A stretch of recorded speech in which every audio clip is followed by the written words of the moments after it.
Hi friends, நான் உங்களுடைய தமிழ் கவிஞர் சித்ரா தேவி பேசுகிறேன். எல்லோரும் எப்படி இருக்கீங்க?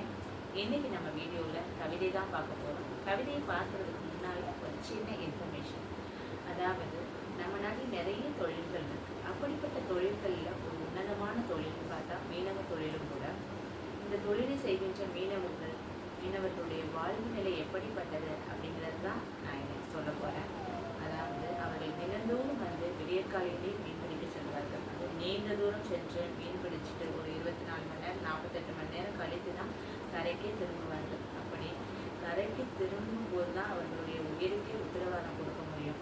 ஏன்னா அவர்கள் நீண்ட தூரம் செல்லும் போது நம்மளால் தொடர்பு கொள்ளவும் முடியாது. அவர்களுக்கான ஆபத்துக்கள் எந்த ஒரு சூழ்நிலையிலையும் எப்படிப்பட்ட ஒரு சூழ்நிலையும் வரலாம்.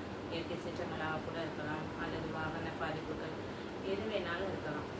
அப்படிப்பட்ட சூழலையும் இப்போ இந்த மீனவர்கள் தங்களுடைய உயிருக்கு அஞ்சாமல், தங்களுடைய குடும்பத்தை பற்றி கவலைப்படாமல் நீண்ட தூரம் சென்று மீன் பிடித்து மக்களின் தேவைகளுக்காகவும் அவர்களுடைய வாழ்வாதாரம் பாதிக்கப்படாமல் இருப்பதற்காகவும் அவர்கள் இந்த தொழிலை முறையாக செஞ்சுட்டு வராங்க. இப்படிப்பட்ட மீனவர்களை பாராட்டியே ஆகணும். இப்படிப்பட்ட மீனவர்களுக்கு ஆதி காலத்திலிருந்தே விடிவெள்ளின்னு சொல்லப்படுகின்ற ஒரு நட்சத்திரம், விடியற்காலையிலே அந்த விடிவெள்ளி தோன்றும். அந்த விடிவெள்ளி தான் அவர்களுக்கு விளக்காக துணை புரிகின்றது இன்றளவும். அப்படிப்பட்ட விடிவெள்ளி எந்த ஒரு எதிர்பார்ப்புமின்றி பலனை மற்றவர்களுக்கு கொடுக்குது. நம்மளும் அதே மாதிரி நம்மளால் முடிஞ்ச உதவிகளை மற்றவர்களுக்கு செய்யணும்.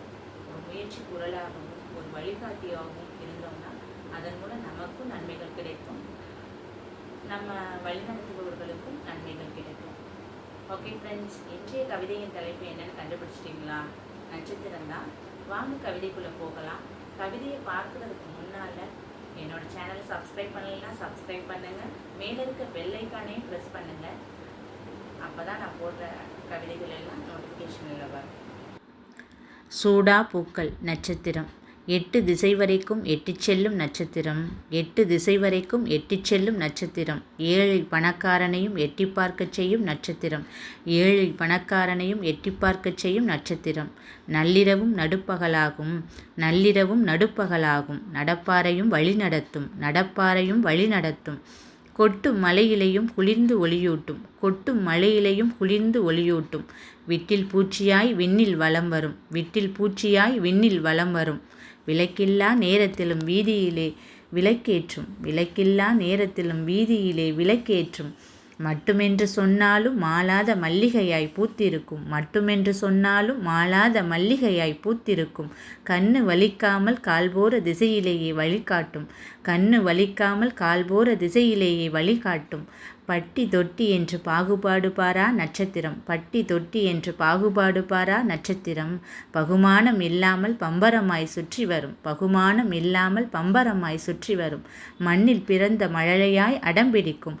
மண்ணில் பிறந்த மழலையாய் அடம்பிடிக்கும். விரிகதிர் வரும் முன்னே விடிவெள்ளியாய் தோன்றிவிடும்.